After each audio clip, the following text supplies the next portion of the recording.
हम लोग स्टार्ट करते हैं बहुत बेसिक टॉपिक से, जो कि है एटॉमिक मास। इस क्लास के अंदर मैं आपको पूरा डिटेल में नहीं एक्सप्लेन करूँगी एटॉमिक मास नंबर क्या है, because everybody nose about that. अच्छा, जो एटॉमिक रिप्रेजेंटेशन होती है वो इस तरीके से हम लोग एलिमेंट का सिंबल रिप्रेजेंट करता है एक्स से, और टॉप चाहे वो राइट पे हो या फिर लेफ़्ट पे हो, डज़ंट मैटर, लेकिन it should be on the top. Top पे हमारे पास आता है, जैसे फॉर एग्जांपल आपने देखा होगा क्लोरीन 17 एंड देन 35.5, तो ये एटॉमिक मास है जिसे आप ए से रिप्रेजेंट करते हो, और यहाँ पे जी आता है। कभी कभी इसे ऐसे भी लिखा जाता है, इट्स परफेक्टली फाइन, कोई फ़र्क नहीं पड़ता। अच्छा, एटॉमिक मास हमारे पास एक एटम का जो मास होता है, मास ऑफ एन एटम, वो एटॉमिक मास होता है। एटॉमिक मास को आप ए से रिप्रेजेंट करते हो, या फिर आप कह सकते हो कि ये प्रोटॉन और न्यूट्रॉन का सम है, ठीक है। इसी तरीके से जो हमारे पास जी है वो रिप्रेजेंट करता है एटॉमिक नंबर को, और एटॉमिक नंबर क्या होता है? Number of proton. अब मुझे एक चीज़ बताओ, एटॉमिक मास का यूनिट अगर मैं कहूँ AMU है, इज दैट ट्रू और false? It is true. Use the chat box so that everybody can have some time to think about it. Okay, you said it's true. Fine.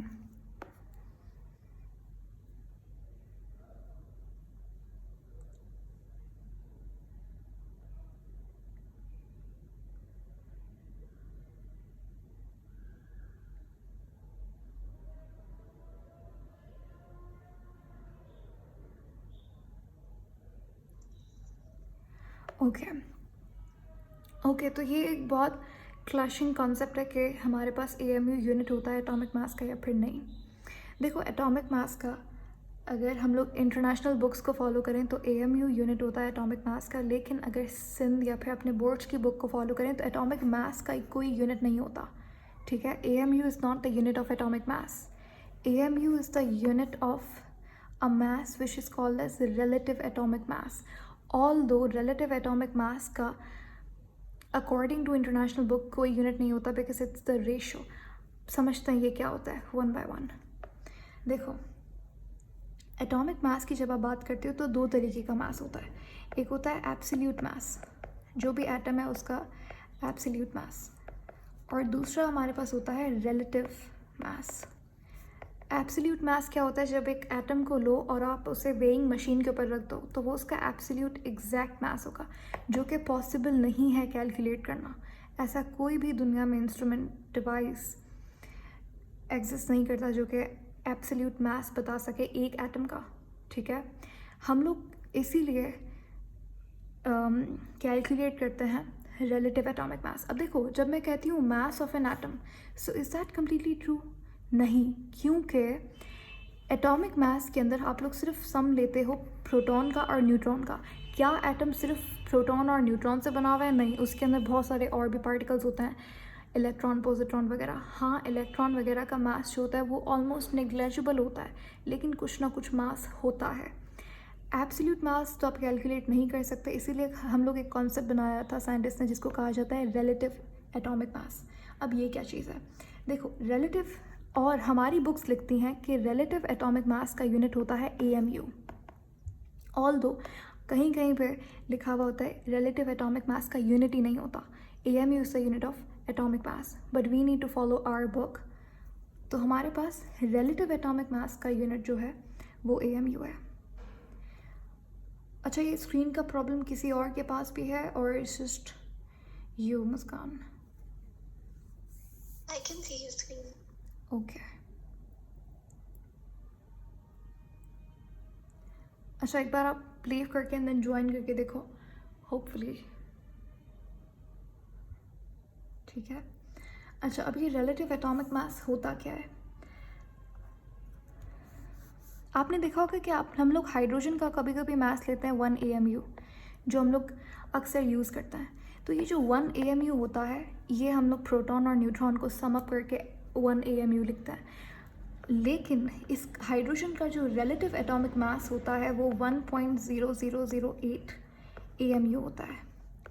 Did you know this? अब ये जो 1 AMU है ये proton और neutron का मास था। आपके periodic table के अंदर जो आप यूज़ करते हैं मासेस को, वो एटॉमिक मास होता है, यानी कि प्रोटॉन न्यूट्रॉन को सम अप किया, एटॉमिक मास आ गया।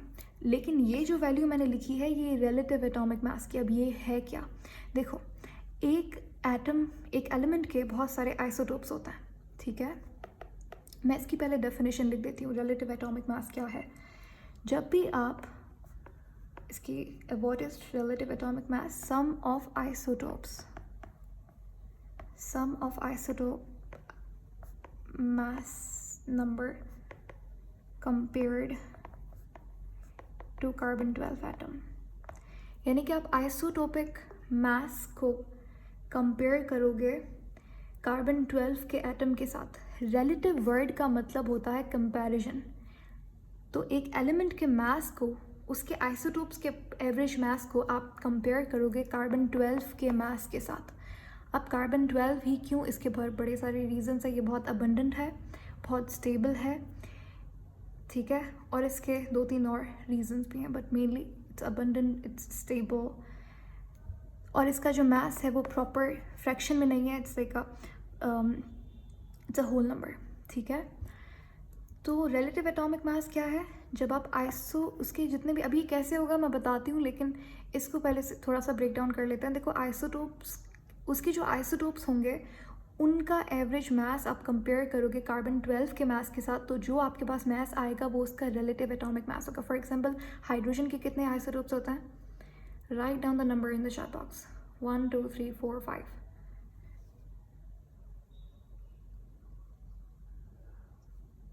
एग्जैक्टली, हाइड्रोजन के 3 आइसोटोप्स होते हैं, ठीक है। कौन कौन से? चलो वो आप लोग लिखो जब तक मैं बताती हूँ कि अब ये जो मैंने यहाँ पे वैल्यू लिखी है हाइड्रोजन की, ये उसका क्या है? ये उसका रिलेटिव एटॉमिक मास है, यानी कि उसके 3 आइसोटोप्स हमने लिए।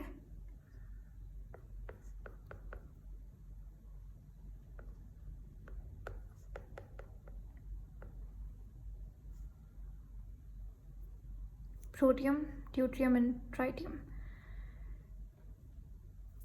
तब आपने इनके, अब एवरेज एटॉमिक मास कैसे निकालेंगे? Just make sure these are correct or not, I am not sure. आपके पास जो भी एवरेज एटॉमिक मास आएगा उसको आप कंपेयर करोगे कार्बन 12 के एटम के साथ, तो इन तीनों का जो एवरेज एटॉमिक मास, रिलेटिव एटॉमिक मास आएगा वो ये होगा 1.0008 AMU, ठीक है। तो ये रिलेटिव एटॉमिक मास होता है। आपको रिलेटिव एटॉमिक मास कैलकुलेट करने की, याद करने की ज़रूरत नहीं है। हम लोग एटॉमिक मासेस को याद करते हैं, and that is it for periodic table, वो काफ़ी होता है, ठीक है। अब जैसे मैंने यहाँ पे बोला, एक टर्म मैंने यूज़ की, एवरेज आइसोटोपिक मास। अब ये क्या होता है? देखो, इट्स वेरी सिंपल। जैसे कि हमारे पास हम लोग क्लोरीन का एग्जांपल लेते हैं। क्लोरीन में हमारे पास इसका एक आइसोटोप है 35, क्लोरीन 35, एक है 37, ठीक है, और एक 38 ले लेते हैं। आई थिंक क्लोरीन के कुछ 5 आइसोटोप्स होते हैं, 3 या 5 आइसोटोप्स होता है। अब जैसे जितने भी आइसोटोप्स होंगे उनका आपने एवरेज ले लेना है और मेक श्योर उनकी परसेंटेज। अब जैसे ये वाला क्लोरीन जो है, इसकी जो परसेंटेज होती है क्लोरीन 35 की, वो एटमॉस्फेयर के अंदर होती है 35%, ठीक है। नेचर के अंदर इसकी परसेंटेज 75% है और 37 वाले की 25% है। अब क्या करेंगे आप? आपने एटॉमिक मास लेना है जो कि कितना है 35, मल्टीप्लाई करवाना है इसकी परसेंटेज के साथ। ये एक्स्ट्रा है, ये आपको नहीं, अगर नहीं समझ आ रहा सो इट्स ओके, ठीक है, you don't need to do it, it's just for the concept, क्योंकि हमारी सिलेबस में ये नहीं है, हमारी बुक में नहीं है ये। तो 35 का आपने मल्टीप्लाई करवाना है 37, जो भी उसकी परसेंटेज होगी। इसकी परसेंटेज कितनी है 75, तो हमने 75 ले लिया। हमें एवरेज लेना है, एवरेज के लिए आप क्या करते हो? सम करते हो। तो ये हमने सम किया। यहाँ पे भी आप इसका मास लेंगे जो कि 37 है, परसेंटेज लेंगे जो कि 25% है, डिवाइड करवाओगे इसको आप 100 के साथ, क्योंकि परसेंटेज की साइन हमें रिमूव करनी है इसलिए। तो इसके पास आंसर आएगा आपके पास 35.5। ठीक है, ये आपके पास क्या है 35.5 AMU, this is your isotopic average mass. अब जब इस आइसोटोपिक एवरेज मास को आप कंपेयर करवाओगे कार्बन 12 के एटम के साथ तो आपके पास आंसर आ जाएगा रिलेटिव एटॉमिक मास। आपको क्या याद करना है, इंपॉर्टेंट क्या है MCQs के हवाले से, आपको जस्ट इतना पता होना चाहिए कि अच्छा ये सिंबल है। एटॉमिक मास क्या होता है, sum of proton and neutron, unit होता है इसका AMU। उसके बाद रिलेटिव एटॉमिक मास क्या होता है, mass of an atom compare to carbon 12 atom. ठीक है, अभी तक ये चीज़ें आपको याद रखनी है। ठीक है, उसके बाद हम लोग आते हैं नेक्स्ट टॉपिक के ऊपर जो कि है केमिकल फार्मूला। केमिकल फार्मूला की जब आप बात करते हो यानी कि कोई भी कंपाउंड है उसको आपने रिप्रेजेंट करना है उसके सिंबल्स को और उसके नंबर ऑफ़ एटम्स को इस्तेमाल करके, तो उसका एक फार्मूला जनरेट होगा। अब फार्मूलाज हमारे पास हमने फर्स्ट ईयर में देखा था 2 फार्मूलाज होते हैं, कौन कौन से,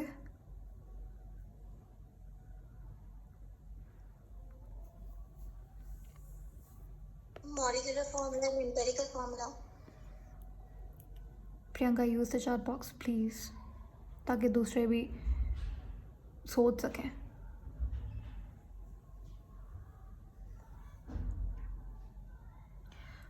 Varisha try to join from other device या फिर रीट्राई करो, लीव करके फिर ज्वाइन करो।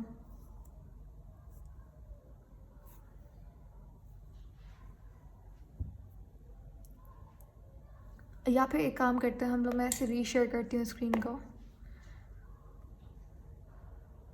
I stop sharing it. ठीक है,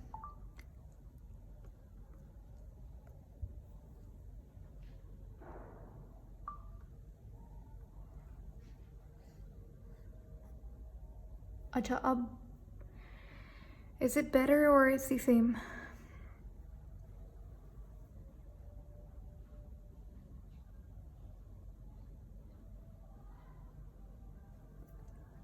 आ रही है नज़र या फिर नहीं, यस और नो?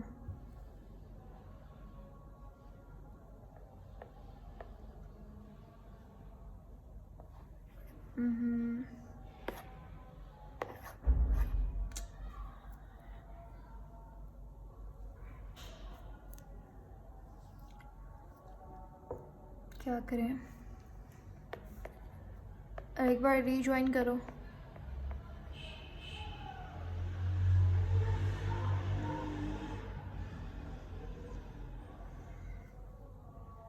बाकी सबको विजिबल है?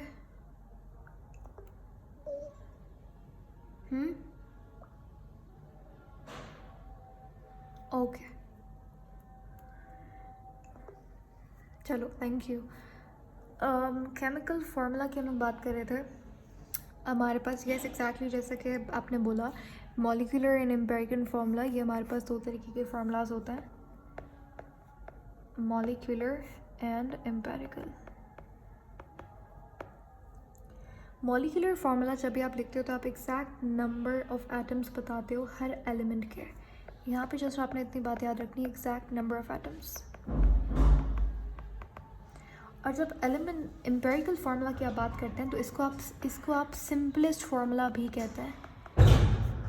क्वेश्चन आ सकता है कि which is the simplest chemical formula या फिर which is the simplest way to represent elements या फिर कंपाउंड्स, तो वो एलिमेंट्स तो नहीं होगा, कंपाउंड होगा। केमिकल फार्मूला हमेशा कंपाउंड्स का होता है। ठीक है, क्वेश्चन आ सकता है कि बताइए आयोनिक कंपाउंड का कौन सा फार्मूला होता है। देखो कोवलेंट कंपाउंड का मॉलिक्यूलर फार्मूला भी हो सकता है और एम्पिरिकल फार्मूला भी हो सकता है, लेकिन आयोनिक कंपाउंड का सिर्फ और सिर्फ एम्पिरिकल फार्मूला होगा क्योंकि वो ऑलरेडी अपनी सिंपलेस्ट फॉर्म के अंदर होता है।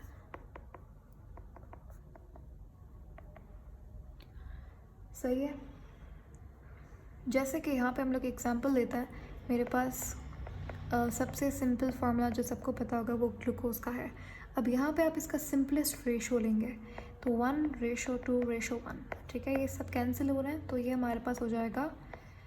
So this was molecular formula जहाँ पे हमें एग्जैक्ट नंबर बताते हैं। अच्छा कार्बन 6 है, ऑक्सीजन के 6 एटम है, तो अब यहाँ पर दिस इज सिंपलेस्ट रेशो, ये क्या हो गया, सिंपल फॉर्म हो गई मॉलिक्यूलर फार्मूला की, जैसे आप कहते हो एम्पिरिकल फार्मूला। ठीक है, अब यह आपने याद रखना है कि आयोनिक कंपाउंड का सिर्फ एम्पेरिकल फार्मूला होता है. All ionic compounds are always and already in empirical formula. उसके बाद अगर मैं आपसे कहूँ हमारे पास एक मॉलिक्यूलर फार्मूला एग्जांपल ले लेता है.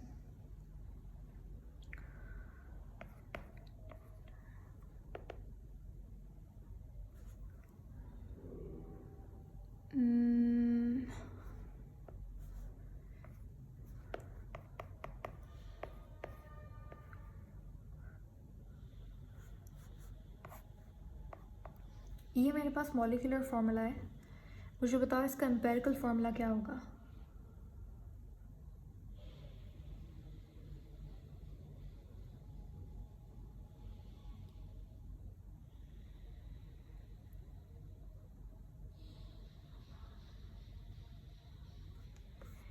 ज़नीरा ये देखो, आप जो रेशो होगा वो तो जस्ट मैंने आपको एग्जांपल के लिए समझाया था. एम्पेरिकल फार्मूला ये है, ठीक है. ये जो यहाँ पे लिखा है CH2O, ये एम्पेरिकल फार्मूला है. ये इसका मॉलिक्यूलर फार्मूला था. ये रेशो जस्ट मैंने ऐसे ही लिखा था समझाने के लिए.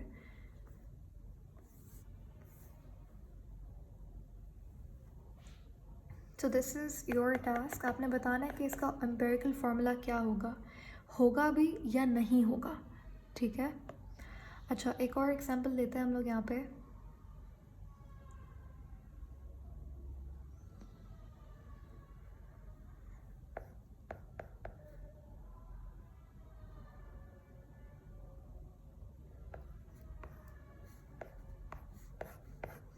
अच्छा, ये हमारे पास CH2O, ये मैंने आपको दिया है एक एम्पेरिकल फार्मूला.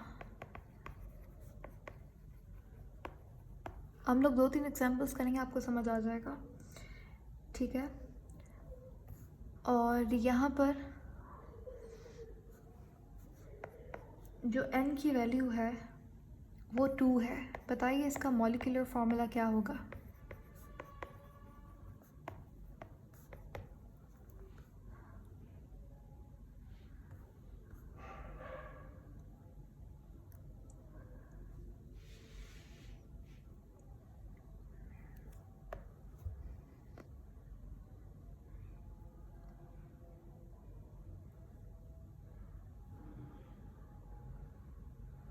Okay good.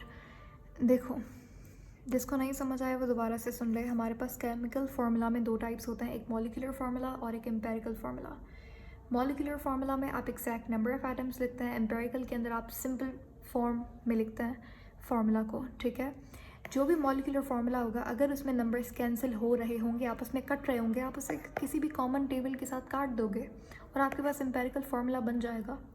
अगर तो एम्पेरिकल फार्मूला गिवन है और आपको अगर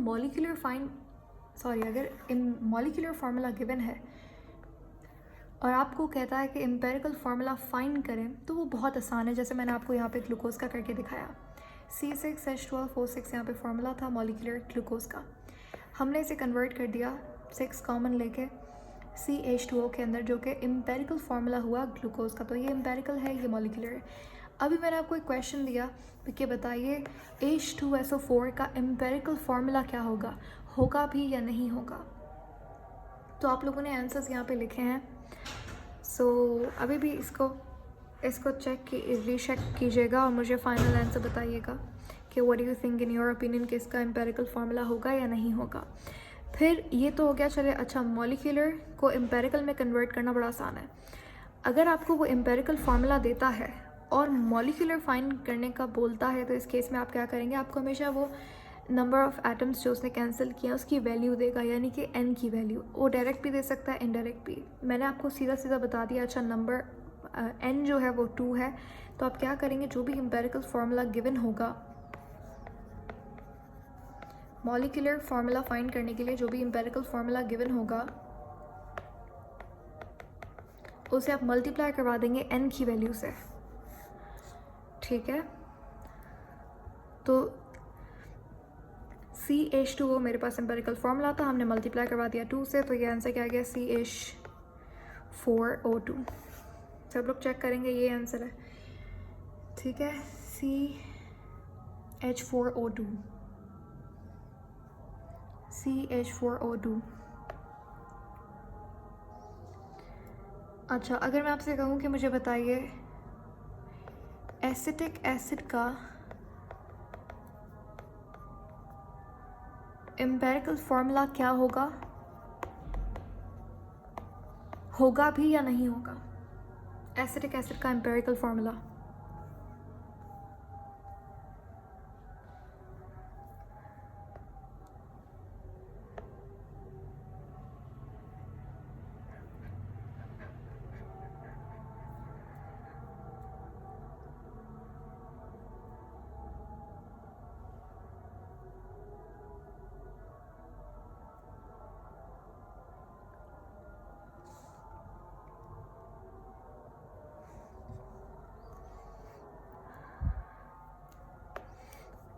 Do you want help with the formula of acetic acid?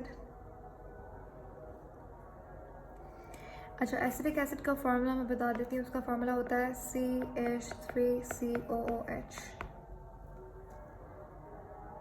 मैंने कहा है कि इसका एम्पिरिकल फार्मूला आपने बताना है।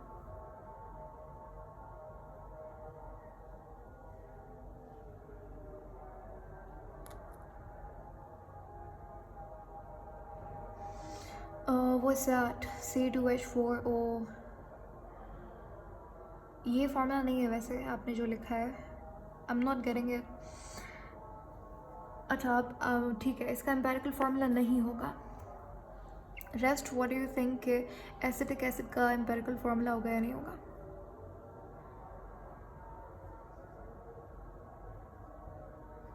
थोड़ा सा जल्दी आंसर करेंगे ताकि हम बहुत कुछ कवर करना है।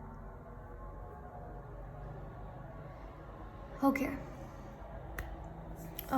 बाकी किसने रिप्लाई नहीं दिया वो भी बता दे। हुरैबा। अच्छा देखो, एसिटिक एसिड का एम्पिरिकल फार्मूला बिल्कुल होगा।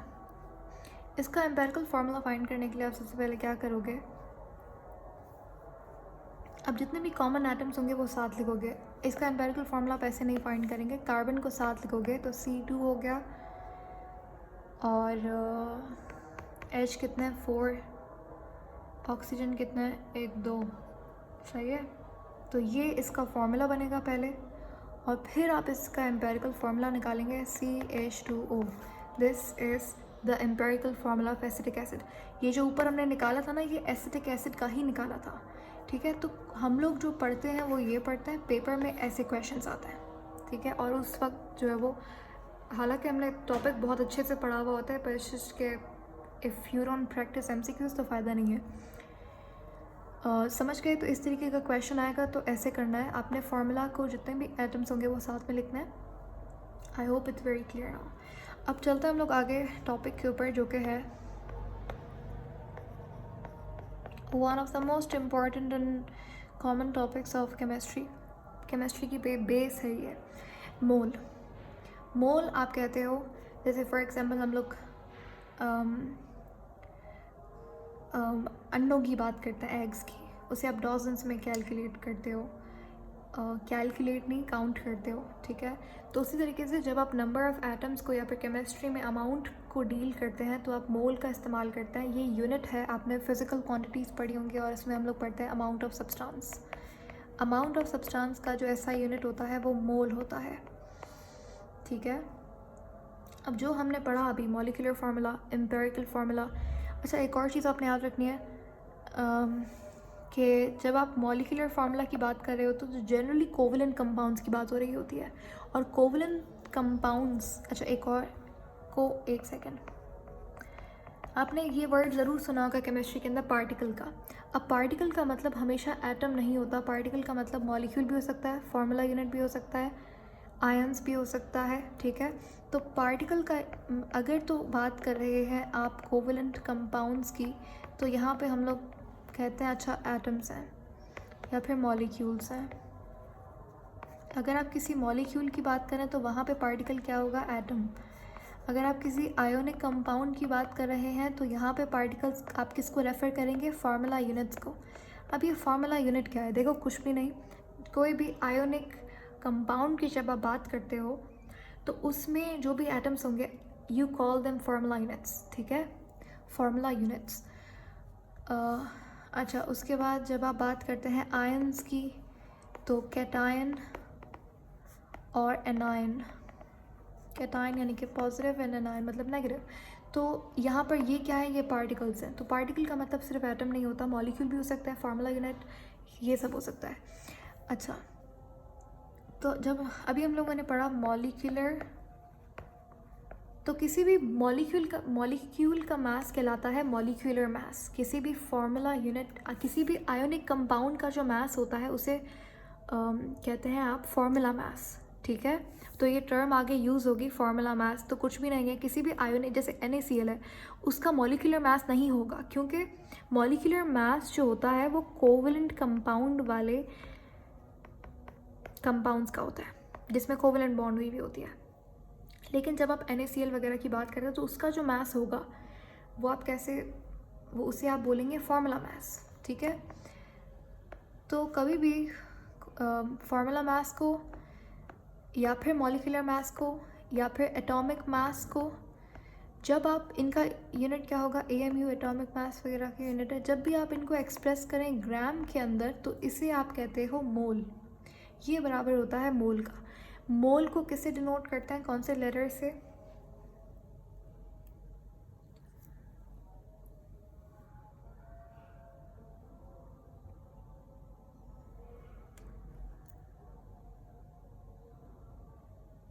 Okay, you see, first year को रिवाइज करना मुझे लगता है बहुत इम्पॉर्टेंट है। मोल का मैंने डिनोट पूछा था, डिनोटेड बाय, तो मोल को डिनोट करता है N से, ठीक है। आप लोगों ने जो लिखा है MOL वो इसकी एब्रीविएशन होती है, ठीक है। It's abbreviated as MOL but it's denoted by N, ठीक है। अच्छा, अब यहाँ पे आपको कुछ सिंपल ट्रिक्स एंड टिप्स को फॉलो करना है और आपके सारे स्टोइकियोमेट्री के क्वेश्चंस हो जाएंगे। बहुत सिंपल है। जब आप बात करते हो 1 मोल की, तो वो बराबर होता है जो भी एटॉमिक मास है उस एलिमेंट का, उसके। फॉर एग्जांपल हम लोग एग्जांपल लेते हैं सोडियम का। सोडियम का एटॉमिक मास कितना होता है?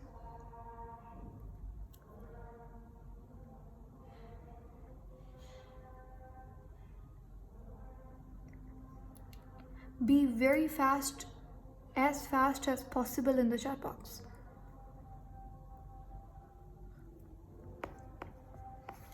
ठीक है, 23 AMU मास होता है सोडियम का। जब मैं इस 23 को एक्सप्रेस करती हूँ ग्राम के अंदर, तो इसका मतलब क्या है, ये जो 23 ग्राम है ये इक्वल है 1 मोल के।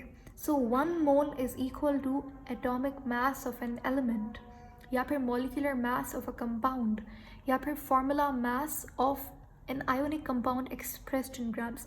नहीं समझ आ रहा है, इट्स परफेक्टली फाइन, हम लोग समझेंगे एक एक थोड़ा थोड़ा करके। तो ये तो बात हो गई चलो एटम की। नियॉन का मास क्या होता है?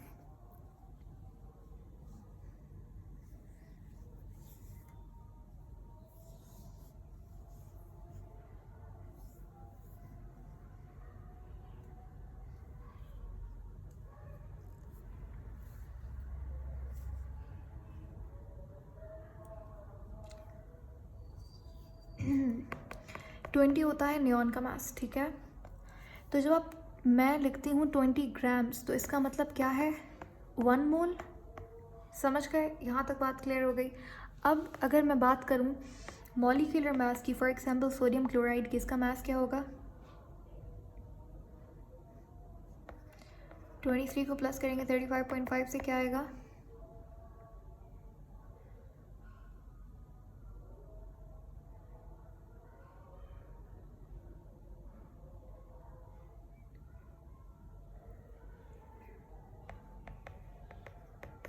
$58.5। अगर मैं कहूँ 58.5 ग्राम्स, तो इसका मतलब क्या है?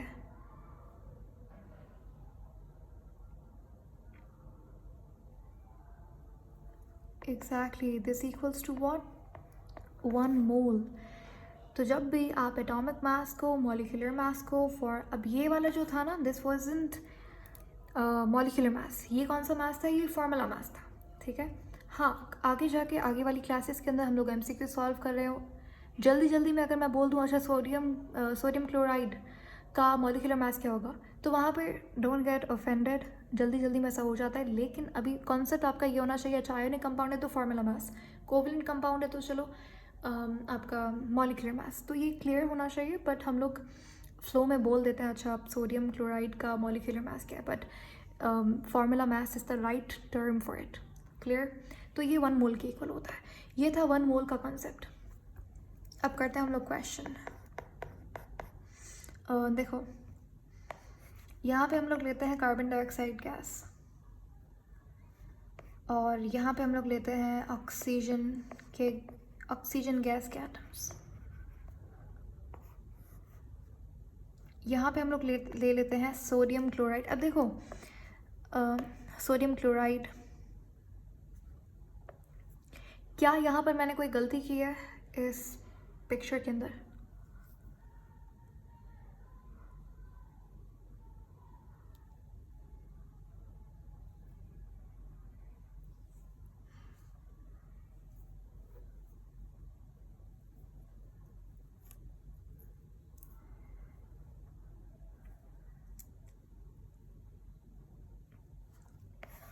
एटम नहीं होगा, मॉलिक्यूल होगा, ठीक है।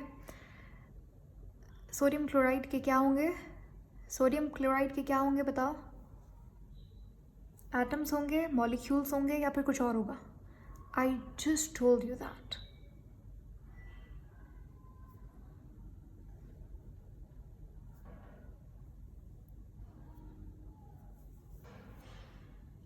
नहीं, एग्जैक्टली फार्मूला यूनिट्स होंगे। फार्मूला यूनिट्स बोल लो, जो भी आयोनिक कंपाउंड है उसके लिए आप फार्मूला यूनिट्स का इस्तेमाल करेंगे। फार्मूला यूनिट्स बोल लीजिए, या फिर सॉल्ट है तो चलो क्रिस्टल्स। यहाँ पे मैंने एक कंटेनर था, मैंने उसके अंदर मॉलिक्यूल्स ले लिए, एटम्स ले लिए ऑक्सीजन गैस के, और यहाँ पे मैंने NaCl का क्रिस्टल्स या फिर फार्मूला यूनिट्स ले लिए। सब में मेरे पास इसका मैंने जो है वो 44 ग्राम्स लिए कार्बन डाइऑक्साइड के। ऑक्सीजन का मैंने कितना लिया? 32 ग्राम्स लिए। और सोडियम क्लोराइड के जो फार्मूला यूनिट्स मैंने लिए वो 58 ग्राम्स लिए, ठीक है। अब मुझे बताइए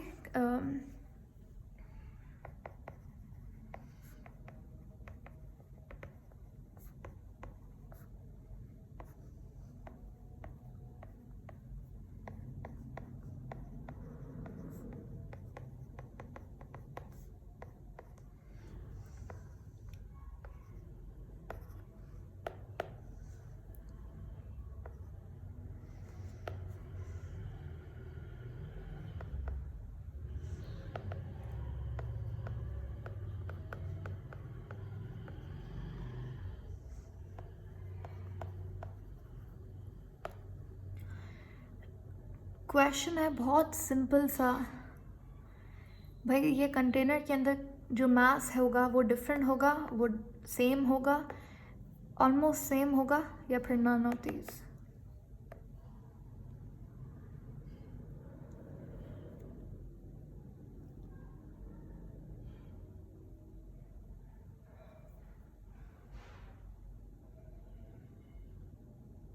फिफ्टी 8.5 कर लो चलो यहाँ पे।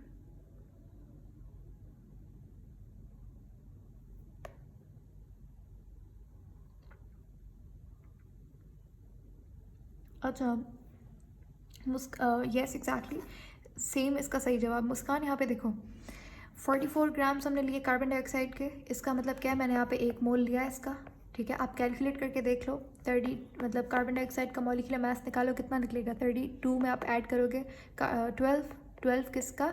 कार्बन का, 32 किसका? ऑक्सीजन का। अब ये तो बहुत, मैं अगर आपको डिटेल में समझाऊँ इतना टाइम नहीं है, लेकिन मैं जल्दी बता देती हूँ, ठीक है। ना समझ आए इसके बाद भी तो जस्ट लेट मी नो, मैं आपको अलग से भी समझा दूँगी। तो कार्बन डाइऑक्साइड का आप निकालोगे तो 44 आएगा। इसी तरीके ऑक्सीजन का निकालोगे आप, 16 को मल्टीप्लाई करते तो 2 से 32 आएगा, यानी कि 1 मोल ऑक्सीजन का लिया। और NaCl का आप 1 मोल लो, अभी हमने ऊपर निकाला NaCl का, तो सबका मैंने 1 मोल लिया है। हमेशा 1 मोल जहाँ भी होगा मास सेम है ना, 1 मोल एक कंटेनर में लिया, 2। हाँ मैंने चीज़ उसके अंदर डिफरेंट ली, किसी के अंदर मैंने कुछ ले लिया, किसी के अंदर, तो दैट डजंट मैटर के अंदर क्या है, ठीक है, लेकिन मास सेम है, इसीलिए मास बिल्कुल इनका सेम है। आई होप समझ आ गया होगा। अब चलते हैं आगे वाले टॉपिक के ऊपर, कैलकुलेशंस पे चलते हैं। It's a very fun topic. देखो हमारे पास जब भी ये आपको फॉर्मूला याद करना है, जब भी आपको एटॉमिक मास गिवन होगा और आपसे पूछेगा बताओ नंबर ऑफ मोल्स क्या है, अभी बताया था नंबर ऑफ मोल्स को n से डिनोट करते हैं, तो n आ गया। Where is हुरैबा? हुरैबा आप क्या कर रहे हो? आर यू मेकिंग नोट्स या फिर एंड जस्ट कंफर्म मी कि you are there? Yes, I'm there. Okay fine. लिख रहे हो तो अच्छी बात है, नहीं लिख रहे तो जस्ट आप आंसर दो, that would be good. If you are making notes fine. अच्छा, नंबर ऑफ एटम्स बराबर होंगे किसके? जो भी आपको मास गिवन है उसको आप डिवाइड कर देंगे एटॉमिक मास से अगर एलिमेंट है, फार्मूला मास से अगर आयोनिक कंपाउंड है, या फिर मॉलिक्यूलर मास से अगर कोवलेंट कंपाउंड है। तो मैं यहाँ पे सिर्फ एटॉमिक मास लिख देती हूँ, ठीक है। गिवन मास को डिनोट किया जाता है m से, और एटॉमिक मास को डिनोट किया जाता है कैपिटल M से। Is that correct?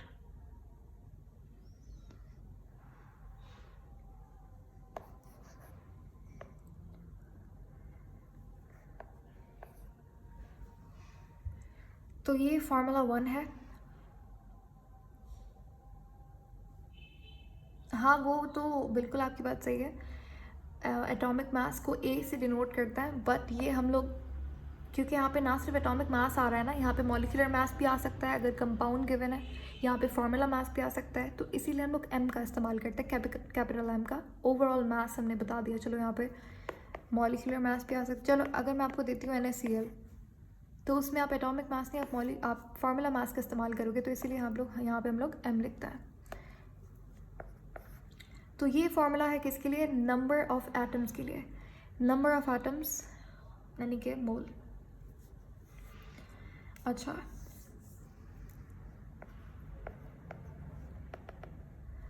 मोल का दूसरा यूनिट क्या हो सकता है? अगर आप इस फार्मूला को देखें तो आपसे ये भी पूछ सकता है, ग्राम पर AMU।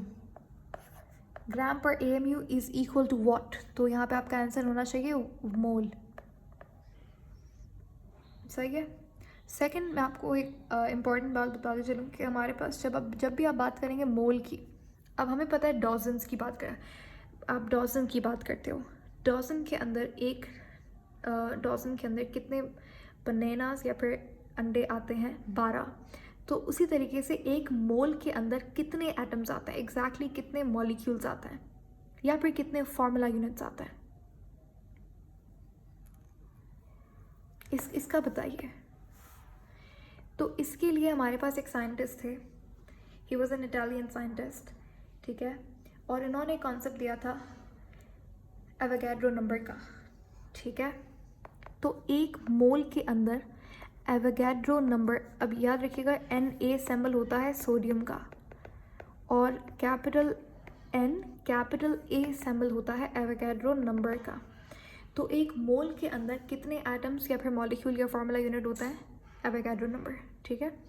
अब से मैं अगर फार्मूला यूनिट मॉलिक्यूल ना बोलूँ तो फिर भी समझ जाइएगा, मैं उसको भी कंसिडर कर रही हूँ। मैं सिर्फ बोलूँगी अच्छा इतने एटम्स होता है, तो एक मोल के अंदर कितने एटम्स होता है? एवोगैड्रो नंबर ऑफ एटम्स होता है। अब देखो आपको जब भी, और इसकी वैल्यू क्या होती है एग्जैक्टली आप लोगों ने सही लिखा है, 0.6.023 मल्टीप्लाई बाय 10⁻⁻³ पार्टिकल्स। मैंने पहले पार्टिकल का कॉन्सेप्ट आपको इसीलिए क्लियर करवाया था क्योंकि आगे टर्म आने वाली थी। तो अब आपको पता है अच्छा ये पार्टिकल एटम भी हो सकता है, ये पार्टिकल फार्मूला यूनिट भी हो सकता है, मॉलिक्यूल भी हो सकता है, आयंस भी हो सकता है, ठीक हो गया। तो एक मोल के अंदर इतने नंबर ऑफ पार्टिकल्स होते हैं, और इसका फॉर्मूला अगर आपसे पूछे कि इतने मोल से बताइए नंबर ऑफ पार्टिकल्स क्या होंगे, उसका फॉर्मूला क्या होगा? अगर आपको नंबर ऑफ पार्टिकल्स फाइंड करने हैं तो आप कैसे फाइंड करेंगे? आप नंबर ऑफ मोल को मल्टीप्लाई करेंगे एवोगैड्रो नंबर के साथ। This is the first formula and this is the second formula जो आपको याद करना है। अगर इस फार्मूला को और आप लिखें थोड़ा सा डिटेल में लिखें तो ये क्या हो जाएगा, नंबर ऑफ मोल्स की वैल्यू हमने ऊपर निकाली थी, given mass divided by atomic mass multiplied by Avogadro number. मैं यहाँ पे वैल्यू लिख देती हूँ 0.6.023 मल्टीप्लाइड बाय 10⁻⁻23।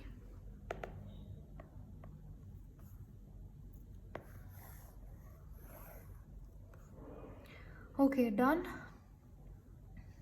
अब एक और चीज़ आपने जो चीज़ याद रखनी है वो ये है, 1 mole is equal to, for example मैं सोडियम का कंसिडर करती हूँ, सोडियम का एग्जाम्पल ले लेते हैं। 1 मोल के अंदर कितने फार्मूला यूनिट्स होंगे। अभी मैं एटम्स बोलने वाली थी, तो इसीलिए मैं एटम्स अगर बोल दूँ तो please don't get me wrong, मेरा मतलब फार्मूला यूनिट्स ही होगा। तो अगर मैं बोलूँ 1 मोल के अंदर सोडियम के कितने फार्मूला यूनिट्स होते हैं,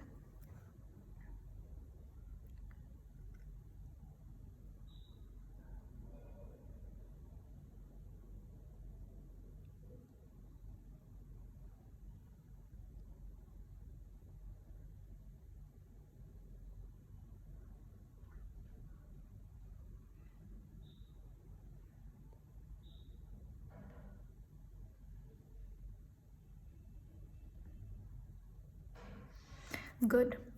जब भी चाहे वो, अब देखो जब मैं बात करती हूँ 1 मोल की, चाहे वो कार्बन डाइऑक्साइड हो, चाहे वो सल्फ्यूरिक एसिड का 1 मोल हो, या वो ऑक्सीजन गैस का 1 मोल हो, नोबल गैस का 1 मोल हो, किसी भी चीज़ का 1 मोल हो, रेडियो एक्टिव एलिमेंट तक का भी 1 मोल हो, तो वहाँ पे हमारे पास जनरली वहाँ पे अप्लाइड केमिस्ट्री नहीं इस्तेमाल होती, लेकिन ओवरऑल जनरली 1 मोल का मतलब है एवोगैड्रो नंबर ऑफ पार्टिकल्स, फिर चाहे वो आयोनिक कंपाउंड क्यों ना हो, एक एलिमेंट क्यों ना हो। Got my point. अब दोबारा से सोडियम पे ही रिटर्न करते हैं। बताइए इसका मास क्या होगा ग्राम्स के अंदर।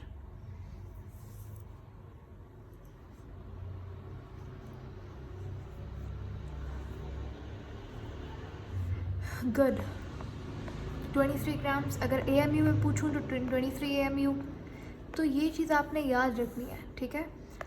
अभी मैंने आपको बताया कि 1 मोल के अंदर पार्टिकल्स कितने होंगे, इतने पार्टिकल्स होंगे। अब हम बात करते हैं वॉल्यूम की। आपने याद रखना है, ये चीज़ आप लिख लीजिए, 1 मोल के अंदर कितना वॉल्यूम होता है, 22.3 decimetre cube.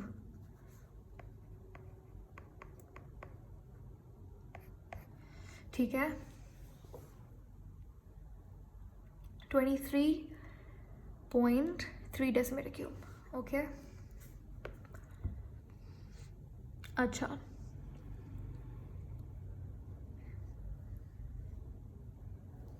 yeah, just make it 4, although it doesn't matter but it's okay. अच्छा, आपने बोला कि 23 AMU is not equal to mole. well 23 AMU और 23 ग्राम्स एक ही बात है, तो इसीलिए just for the sake of giving the concept मैंने यहाँ पे लिखा है कि अच्छा AMU अगर आपको लिखा हुआ है AMU, तो आप उसे ग्राम्स में लिखोगे तो वो मोल्स में कन्वर्ट हो जाएगा। ठीक है, तो कभी भी अगर आपको क्वेश्चन के अंदर AMU में मास देता है तो आप उसे ग्राम्स में कंसिडर कर सकते हो। अगर उसने ग्राम में मास खुद से नहीं दिया तो, अगर तो वो कहता है 24 ग्राम्स, तो डेफिनेटली आप यहाँ पे 24 ग्राम्स को ही कंसिडर करेंगे। तो वॉल्यूम कितना होगा 1 मोल के अंदर, 22.4 डेसीमीटर क्यूब। अब यहाँ पे इज इक्वल टू साइन के यहाँ पे मैं यहाँ पे 22.4 डेसीमीटर क्यूब भी लिख देती हूँ। 1 डेसीमीटर क्यूब कितने लीटर के बराबर होता है,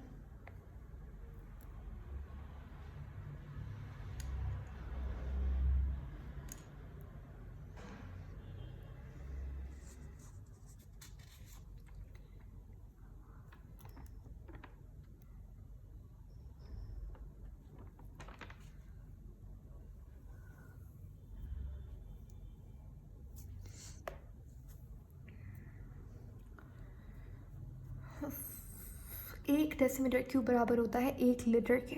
ठीक है, 1 डेसीमीटर क्यूब के अंदर 1 लीटर होता है।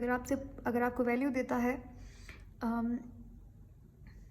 25 डेसीमीटर क्यूब, या फिर अच्छा आपको केमिस्ट्री के अंदर आप डेसीमीटर क्यूब का इस्तेमाल करते हो यूनिट का, फिजिक्स के अंदर आप लीटर ज़्यादा यूज़ करते हैं, डेसीमीटर क्यूब भी होता है वहाँ पे। लेकिन केमिस्ट्री में आप लीटर कम सुनते हो, डेसीमीटर क्यूब ज़्यादा होता है। तो अगर आपको क्वेश्चन में 25 लीटर भी देता है, so that don't get confused, वो डेसीमीटर क्यूब की बात कर रहा है, ठीक है। तो 25 लीटर हो या 25 डेसीमीटर क्यूब हो, दैट्स द सेम थिंग, ठीक है। और यहाँ पे हमारे पास अगर आप इसे कन्वर्ट करते हैं ml के अंदर, तो 1000 ml होगा, ठीक है, नॉट लीटर, 1000 ml हो जाएगा। या दैट्स ऑल्सो राइट, ये भी आप ध्यान में रखिएगा। ओके, क्वेश्चंस कर लेते हैं। अगर मैं आपसे कहूँ बताइए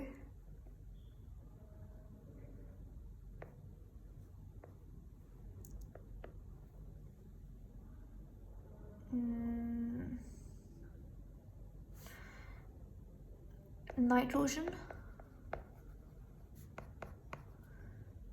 का मास क्या होगा, मोलर मास। अच्छा, एक और चीज़ आपने याद रखी, जब भी आप एटॉमिक मास को, मॉलिक्यूलर मास को या फिर फार्मूला मास को लिखते हैं, एक्सप्रेस करते हैं ग्राम्स के अंदर, तो आप इस मास को कहते हैं मोलर मास, ठीक है। तो बताइए नाइट्रोजन का मोलर मास क्या होगा।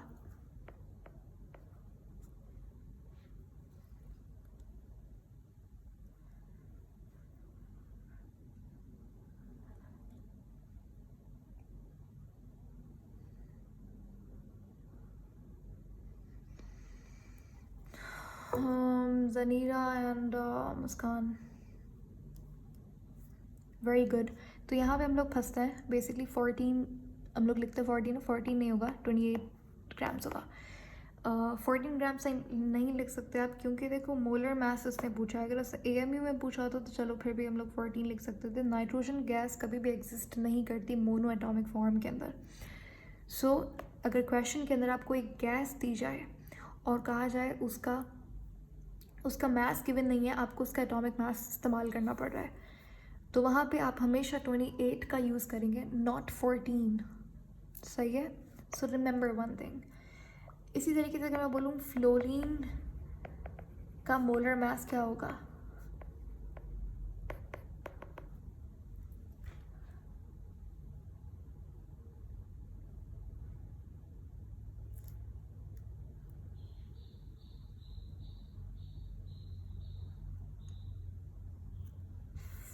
फ्लोरीन का मोलर मास क्या होगा, फ्लोरीन का एटॉमिक मास क्या होता है, 9 इसका एटॉमिक नंबर होता है, 19 इसका एटॉमिक मास होता है, तो 38 इसका मोलर मास होगा, सही है, समझ गए। इसी तरीके से हाइड्रोजन गैस को कभी भी आप इस तरीके से नहीं लेंगे कि वन ग्राम अगर आप बोलोगे तो ये गलत हो जाएगा, क्योंकि हाइड्रोजन कभी भी ऐसे एग्जिस्ट नहीं करता, हमेशा H2 की फॉर्म में एग्जिस्ट करता है, इसीलिए आप हमेशा इसका मोलर मास 2 ग्राम्स ही लेंगे। तो अभी तक की स्लाइड में आपने क्या, ज़नीरा देखो यहाँ पे 19 आप पहले आपने सही बताया था, 19 देखो ये F2 की फॉर्म हमेशा होता है, कभी भी F नहीं मिलेगा आपको, तो इसका भी क्या 19 + 19 हो जाएगा, तो वो 38 हो जाएगा, सही है। ओके, तो अभी तक आपने यहाँ तक क्या याद रखना है, यहाँ पे आपने याद रखना है ये इसके फॉर्मूलाज याद रखना है, एक नंबर ऑफ़ एटम्स का, नंबर ऑफ़ पार्टिकल्स का, और ये वॉल्यूम वाला। अच्छा, वॉल्यूम वाला फार्मूला भी लिख लीजिए। अगर आपको कहता है कि बताइए वॉल्यूम क्या होगा, तो जितना भी नंबर ऑफ मोल्स होंगे उसे आप मल्टीप्लाई करवा देंगे 22.4 से, तो आपके पास मोलर वॉल्यूम आ जाएगा। एक मोल में जो वॉल्यूम होता है उसे आप मोलर वॉल्यूम कहते हैं, सही है।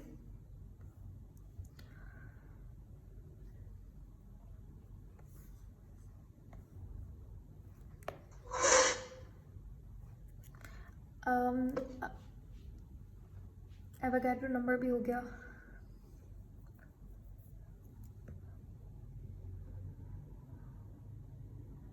ओके, अब आपने मुझे बहुत क्विकली आंसर करना है। बताइए 2 मोल्स के अंदर कितने नंबर ऑफ पार्टिकल्स होंगे।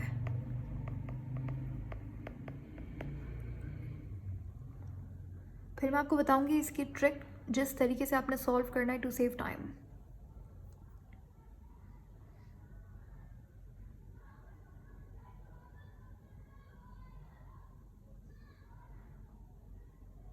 पावर सेम रखो, पावर कभी भी ऐसे नहीं दी हुई होती केमिस्ट्री में। 23 है वो 23 ही रहेगी।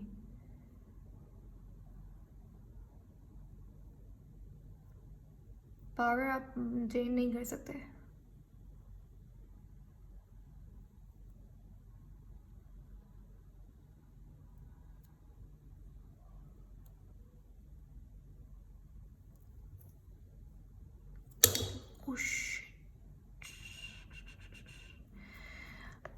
अच्छा देखो, आपको आपके पास एवोगैड्रो नंबर क्या है? 6.02। This is a short trick.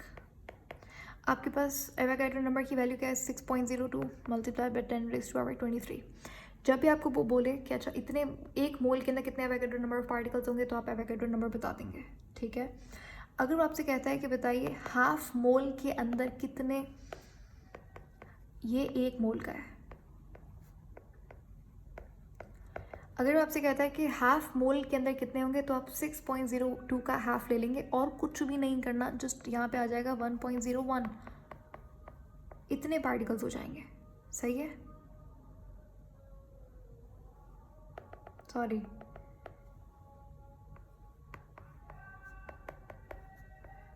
8.1 होगा ना? ठीक है।